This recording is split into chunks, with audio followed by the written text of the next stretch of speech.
Assalamualaikum warahmatullahi wabarakatuh. Selamat datang di Pocam, podcast Kementerian Agama Kabupaten Merangin. Alhamdulillah, apa kabarnya sahabat Pocam? Semoga semuanya diberikan kesehatan, keberkahan, terus juga kekayaan harta dan hati. Oh, luar biasa ya. Kekayaan harta yang luar biasa, kebahagiaan kalau duniawi kayaknya tercukupi, cuman nggak tahu akhiratnya. Tapi kita doakan semoga dunia akhirat juga bahagia, amin ya robbal alamin ya. Baik, kita hari ini hadir untuk memberikan luar biasa informasi, tentunya memberikan sesuatu yang bermanfaat insya Allah untuk orang banyak, untuk sahabat Pocam, para netizen, para pemirsa dimanapun Anda berada. Terus juga insya Allah informasi yang kita berikan bisa memberikan informasi yang menjadikan edukasi buat Anda, terus juga menjadikan bisa bentuk literasi ataupun bisa menjadikan ini inspirasi buat Anda semua dimanapun Anda berada ya.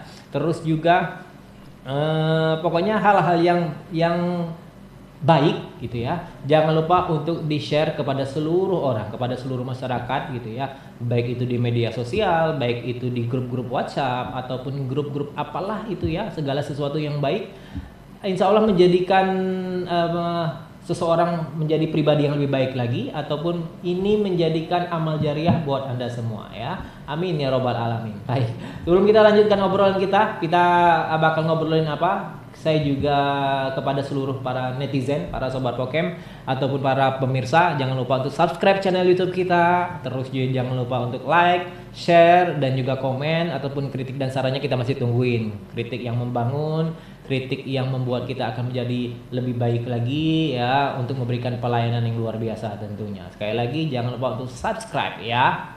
Baik, dan di awal tadi bahwasanya saya doakan kepada seluruh pemirsa untuk bahagia dunia akhirat. Nah, kalau mungkin pada saat ini Anda sudah di dunia diberikan kebahagiaan harta yang mencukupi ya, terus juga jangan lupa harta Anda disedekahkan ya. Bukan kita menggurui, tapi memang itu perintah agama, apalagi dalam agama Islam ya. Jangan lupa untuk sedekah, apalagi melaksanakan ibadah haji kalau memang Anda mampu. Jangan lupa ya untuk segera daftar. Terus saya doakan diberikan kesehatan dalam melaksanakan ibadah haji, dan juga kekuatan tentunya, kesehatan, kekuatan, dan juga kelancaran ya. Kalau Anda insya Allah tahun depan berangkat, saya doakan itu. Baik, pada kesempatan kali ini kita sudah kehadiran gue star, bintang tamu yang luar biasa, sosok tauladan, sosok yang inspiratif sekali, sosok yang kalau disebutkan satu persatu kayaknya banyak sekali yang luar biasa dari beliau ini ya. Ketua Majelis Ulama Kabupaten Merangin ya, MUI, Majelis Ulama Indonesia ya. Pak Ustadz ya, apa kabarnya Pak Ustadz?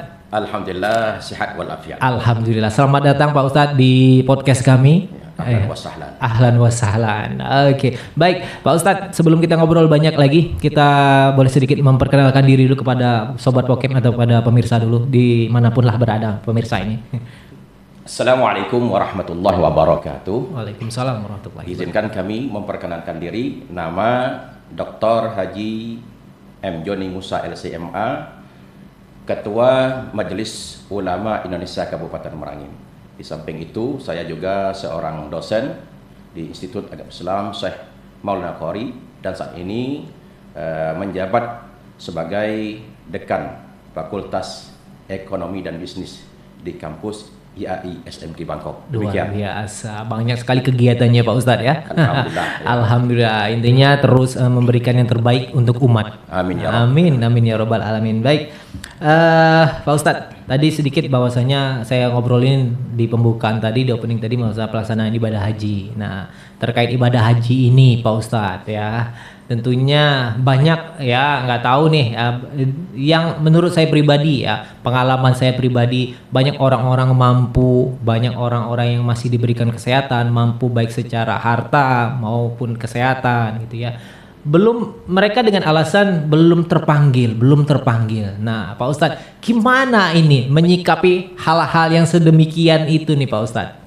Ya baik, terima kasih ya. Sebagaimana kita ketahui bersama bahwasanya haji itu adalah salah satu daripada rukun Islam yang 5. Oke. Ini yang harus kita perhatikan. Oke. Jadi kadang-kadang ada juga orang yang tidak memahami ini. Nah, itu dia. menganggap bahwasanya haji itu bukan termasuk rukun Islam. Nah, Padahal rukun Islam. rukun Islam. Yang namanya rukun itu unsur yang sangat penting sekali. Tentunya. Artinya kalau kita memiliki kemampuan, kemudian kita tidak melaksanakan ibadah haji, maka tidak sempurna keislaman kita. Oke. Nah, oleh karena itu kita selaku orang Islam Ya. memiliki kemampuan untuk melaksanakan ibadah haji, mari segera kita untuk daftar haji. Jelas dalam Al-Quran itu dikatakan bahwasanya dalam surah Al-Imran ayat 97, Oke. A'udzubillahi minasyaitonir rajim. Bismillahirrahmanirrahim.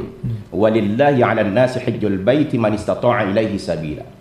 Dan wajib atas manusia itu kepada Allah Subhanahu wa taala untuk melaksanakan ibadah haji. Jadi jelas berdasarkan ayat Al-Qur'an ini, haji itu hukumnya wajib.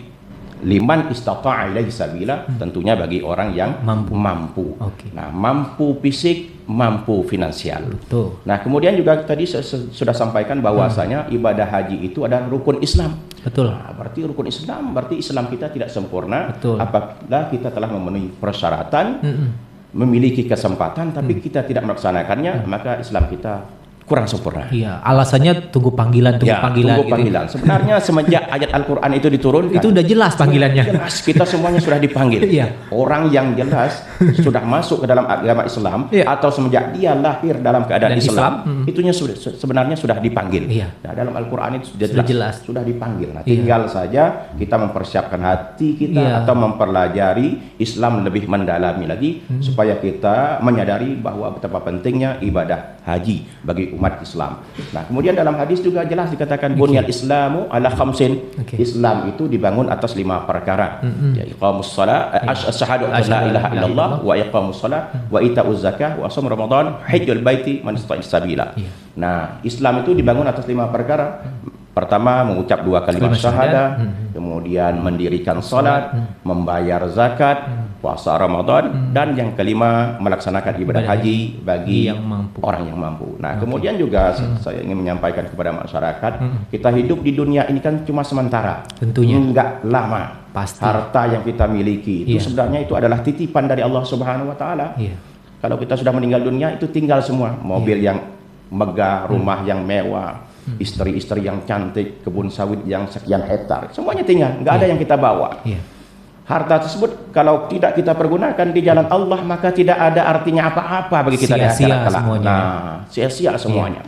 Makanya harta yang terbaik itu Oke. adalah harta yang dapat menolong kita di akhirat kelak. Tentunya. Harta yang bagaimana yang dapat menolong kita di akhirat adalah harta yang kita belanjakan di jalan Dan Allah Allah. Subhanahu wa taala. Tentu. Harta yang kita infakkan di jalan Allah Subhanahu wa taala. Termasuk harta yang kita pergunakan untuk pergi melaksanakan ibadah haji atau ibadah umrah. Alangkah ruginya Iya. orang sehat, Iya. kemudian memiliki harta yang cukup untuk datang ke tanah suci Mekah, tetapi mereka tidak kesampaian ke Iya. sana. Alangkah ruginya. Betul. Makanya dalam hadis yang lain itu dikatakan bisa jadi orang itu mati dalam keadaan Yahudi, Iya. bisa jadi mati dalam keadaan Nasrani. Nasrani. Nauzubillahi min zalik. Nauzubillah min Nah, zalik. masa kita yang mana kata banyak sekali keistimewaan, Tentu. keistimewaan di tanah suci tersebut. Bahkan dalam kitab Syarah Irsyadul Ibad itu dikatakan ma'ala wajil ardi baldatun yarfa'ullahu ta'ala fiha al-hasratal wahidata bi mi'ati alfi hasanatin illa Makkah. Oke.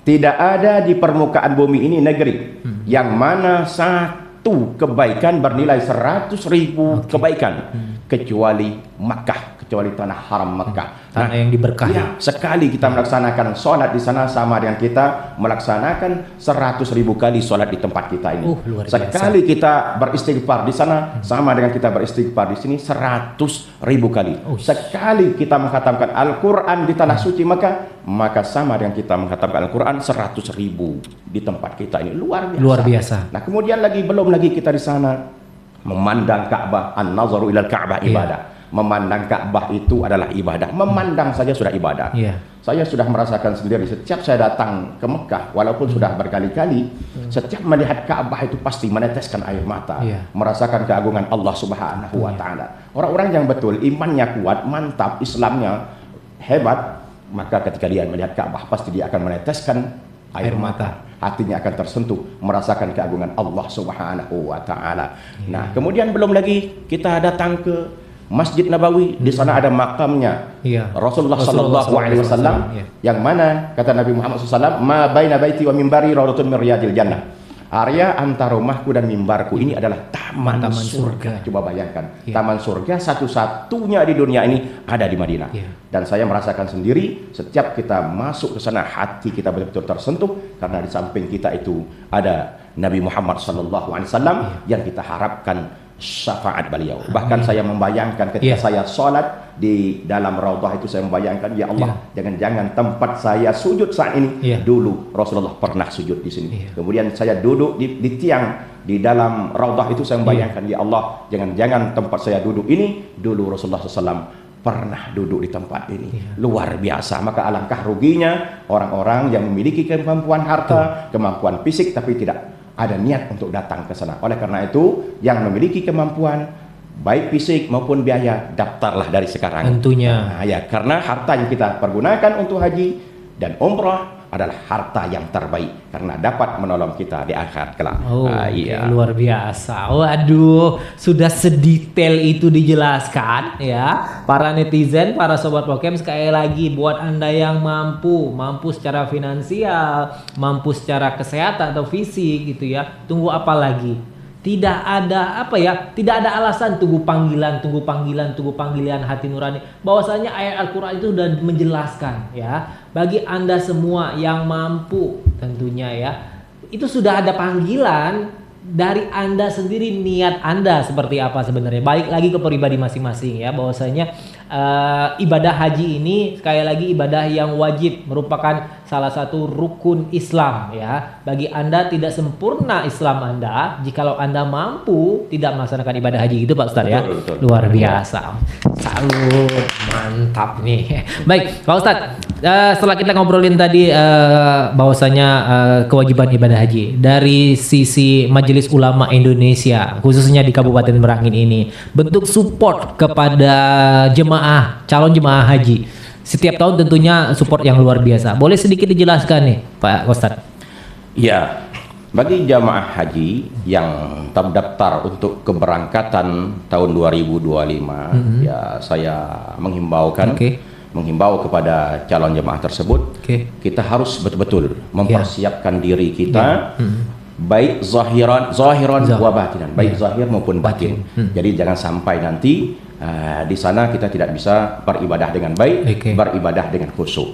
Tentu yang pertama yang harus kita lakukan adalah kita pelajari betul apa itu ibadah haji, kemudian apa syaratnya, apa rukunnya, sehingga nanti kita di sana betul-betul bisa melaksanakan ibadah haji tersebut dengan baik. Di samping itu juga kita harus mempersiapkan hati kita. Ya, hati kita itu harus betul-betul kita ikhlaskan.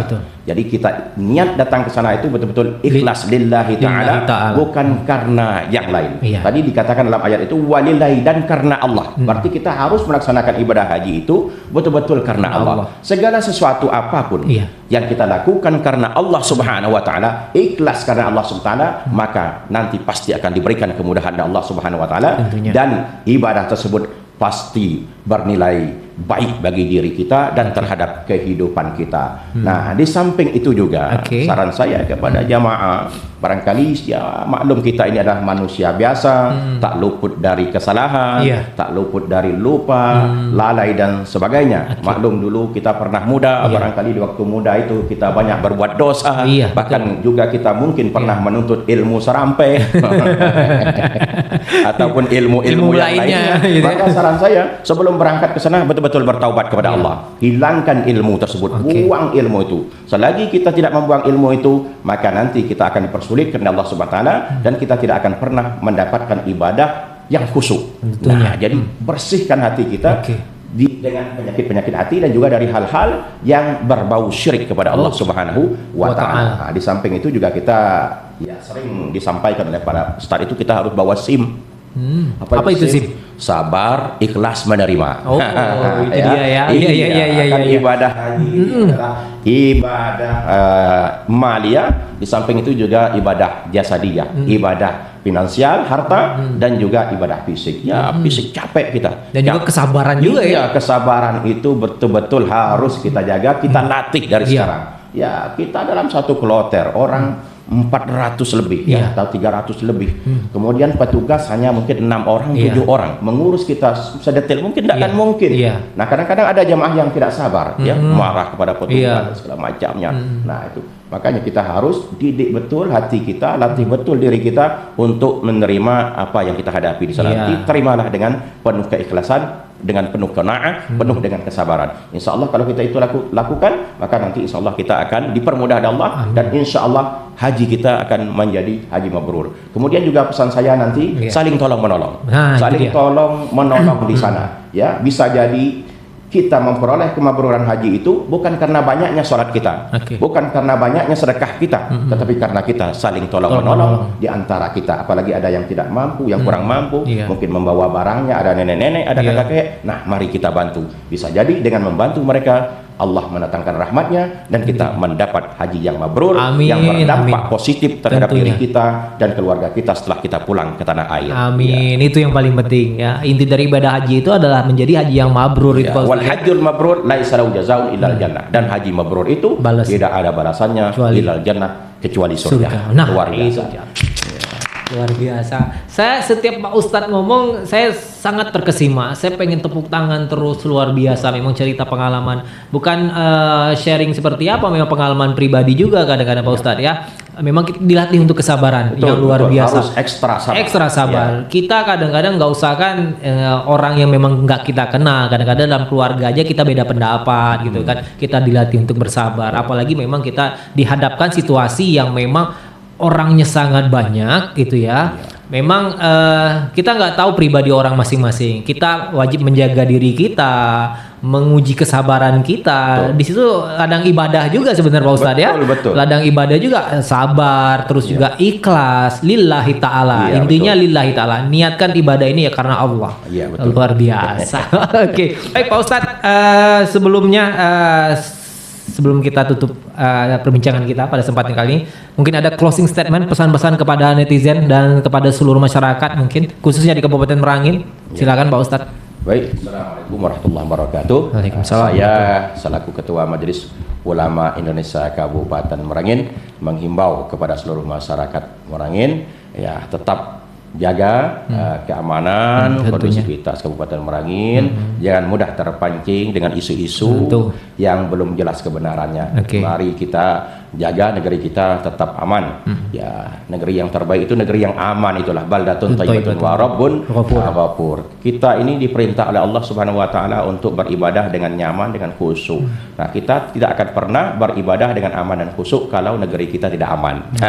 Makanya oleh karena itu menjaga keamanan itu merupakan kewajiban bagi semua, fardu ain hukumnya. Jadi tidak boleh kita memperkeruh suasana atau percaya dengan isu-isu yang membuat negeri kita ini terpecah belah. Apalagi Pak Ustadz, terima kasih udah hadir di podcast kita. Luar biasa, sharing yang luar biasa, ilmu yang luar biasa yang kita dapat pada kesempatan kali ini. Sehat terus Pak Ustadz. Amin, amin. Insya Allah kita bisa hadir lagi di sini untuk ngobrol yang sesuatu yang luar biasa lagi tentunya. Amin, sekali lagi terima kasih. Assalamualaikum Pak Ustadz. Waalaikumsalam warahmatullahi wabarakatuh.